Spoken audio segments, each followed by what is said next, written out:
So hi friends, how you all? I hope you all well at this time.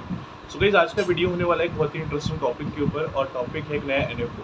तो recently इस time पे Kotak special opportunity fund एक market में as a NFO आ चुका है, जिसमें अगर हम डिमांड एंड पोटेंशियल्स की बात करें तो आज के डेट में एनएफओ की डिमांड काफ़ी ज़्यादा होने वाली है। बिकॉज जो पैसे हम इस फंड के अंदर इन्वेस्टमेंट करने जा रहे हैं, companies investing your money in the maximum companies, क्योंकि इस फंड में आज के डेट में मैक्सिमम कंपनीज का ऑप्शन अवेलेबल है।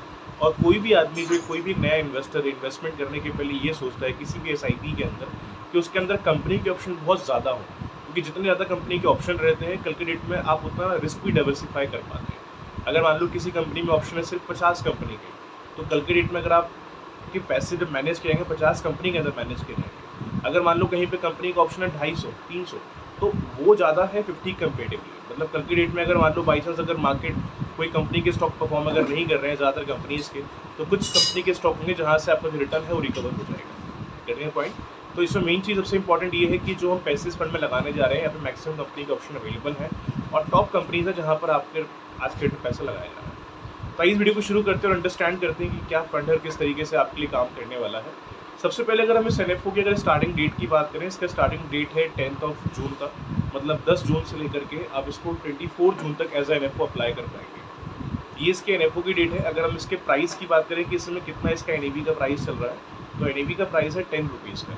अगर आप 10 से लेकर 24 जून के बीच इसको अप्लाई करते हैं तो एनएवी का जो प्राइस है वो 10 रुपीज़ के हिसाब से रहेगा। और आप लोग को जो अलॉटमेंट्स मिलेंगी, अगर आपने 10 से 24 के बीच अप्लाई किया है तो अलॉटमेंट आपको 10 रुपीज़ के हिसाब से यहाँ पर मिलेंगी। अलॉटमेंट जो डेट यहाँ पर इन्होंने रखा है वो है 1 जुलाई का। मतलब अगर आपने 1 से 24 तक इसका अप्लाई भी अगर किया है तो अलॉटमेंट आपको इमीडिएटली नहीं मिलेगा। अलॉटमेंट जो है आपको 1 जुलाई को मिलेगा। मतलब 1 से 24 तक आपने अप्लाई किया, बीच में कुछ गैप रहेगा और 1 जुलाई से लेकर के इसमें अलॉटमेंट आपको मिलना शुरू हो जाएगा। ठीक है। दूसरी चीज़, अगर हम इसमें एक्सपेंस रेशो की बात करते हैं, एक्सपेंस रेशो फिलहाल इन्होंने कोई डिक्लेरेशन अभी नहीं दिया है इसमें कितना एक्सपेंस रेशियो होने वाला है, बिकॉज मल्टीपल जो म्यूचुअल फंड्स मार्केट में आते हैं कंपनी उसका डिक्लेरेशन पहले नहीं देती है कि हम कितना इसमें एक्सपेंस रेशियो लेने वाले हैं। तो कंफर्मेशन वैसे आपका अलॉटमेंट के बाद मालूम पड़ जाएगा क्या कितना इसमें एक्सपेंस रेशियो है। हालांकि एमएफ के ज़्यादा नहीं होते एक्सपेंस रेशियो, बट फिर भी एक बार आप अलॉटमेंट के बाद एक बार चेक करें ना कि क्या इनका एग्जैक्टली एक्सपेंस रेशियो इस टाइम पे है। अपार्ट फ्रॉम दिस, अगर हम इसमें इन्वेस्टमेंट की बात करें कम से कम, तो इसमें जो मिनिमम इन्वेस्टमेंट रहेगा वो 100 रुपीज़ का रहेगा। आपका बजट जो भी है अपने बजट के हिसाब से, अपने रिस्क कैपेसिटी के हिसाब से अपना इन्वेस्टमेंट करना। बट अगर आप एक यंग, मतलब एक बहुत ही कुछ फर्स्ट टाइम इन्वेस्टमेंट करने का प्लान करें, अगर आप बिगिनर हैं इन्वेस्टमेंट्स में, तो ये इन्वेस्टमेंट आपके लिए काफ़ी बेनिफिशियल है, क्योंकि जो पैसे आप लगा रहे हैं आपका मैक्सिमम पैसे इक्विटी इंस्ट्रूमेंट्स में इन्वेस्टमेंट हो रहा है। दूसरी चीज़ यहाँ पर यह है कि इन्वेस्टमेंट अमाउंट सिर्फ 100 रुपीज़ है। तो आज के डेट में अगर एक स्टूडेंट भी अगर है जिसकी कुछ पॉकेट मनी आती है, कॉलेज में जा रहा है, मतलब पढ़ाई भी कर रहा है, and he want to save some money, तो उसके लिए भी फंड बेनिफिशियल आज के डेट में, अगर वो रिस्क ले सकता है तो, राइट।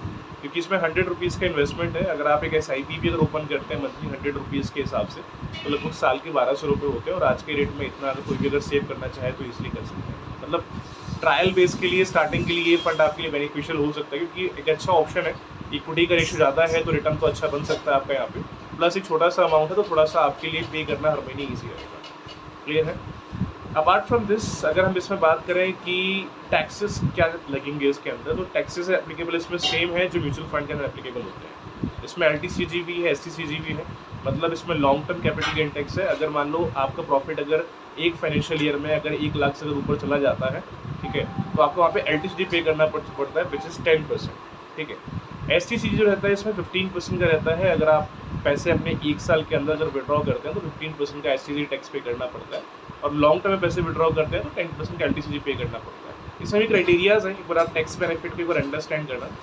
टैक्स बेनिफिट तो नहीं, मतलब एक तरीके से टैक्स कट ही रहा है आपका। तो जो टैक्स का क्राइटेरिया है, कितना बढ़ने से कितना ऊपर टैक्स लगता है, क्योंकि अगर मैं इस वीडियो में अगर पूरी इन्फॉर्मेशन दूंगा टैक्स के बारे में तो वीडियो थोड़ी लंबी हो जाएगी। तो आप एक काम करना, एक बार डायरेक्टली गूगल पे जाना, सर्च करना what is LTCG, what is STCG. Proper information आपको वहाँ से इसका मिल जाएगा कि कितने अमाउंट से कितना होने पर, ऊपर इंक्रीज होने पर कितना आपका टैक्स वहाँ पर कटता है। क्योंकि आज की डेट में 80% लोग इन्वेस्टमेंट करने के पहले टैक्स वाले ऑप्शन को अंडरस्टैंड करते ही नहीं है, और फिर इन्वेस्टमेंट मेच्योरिटी लेने के टाइम पे उनको लगता है कि भाई इसमें टैक्स भी था। तो आप इन्वेस्टमेंट लेने के पहले एक बार अंडरस्टैंड करना है कि जो इसमें टैक्सेस है वो आपके साथ सूटेबल है कि नहीं। हालांकि आप कोई म्यूचुअल फंड लोगे तो उतना टैक्स तो आज के डेट में जाता ही है जितना लगभग इसके अंदर है।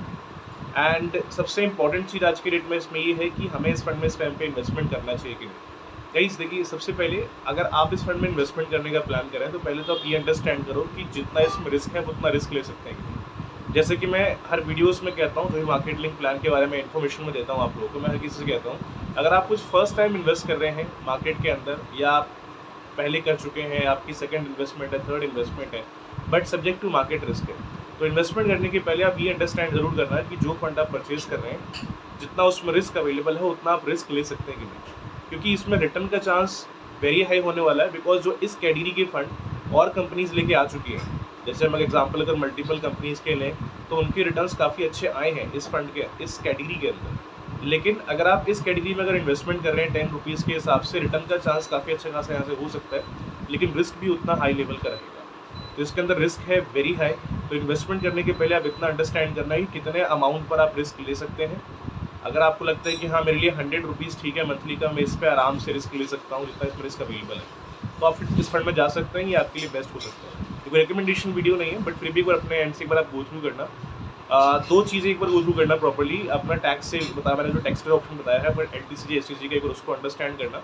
एंड टैक्स के अलावा आपका जो इसमें एग्जिट लोड है वो एक बार अंडरस्टैंड करना। गूगल पे जाके सिंपली फंड का नेम सर्च करना, आगे एग्जिट लोड या फिर आगे LTCG व्हाट इज STCG अभी सर्च कर लेना, तो ऑटोमेटिकली आपको वहाँ से इसकी इन्फॉर्मेशन प्रॉपर तरीके से मिल जाएगी। फिर भी कोई डाउट अगर रहता है माइंड में आपके रिगार्डिंग दिस फंड, अपना क्वेश्चन आप रेज कर सकते हैं कमेंट में।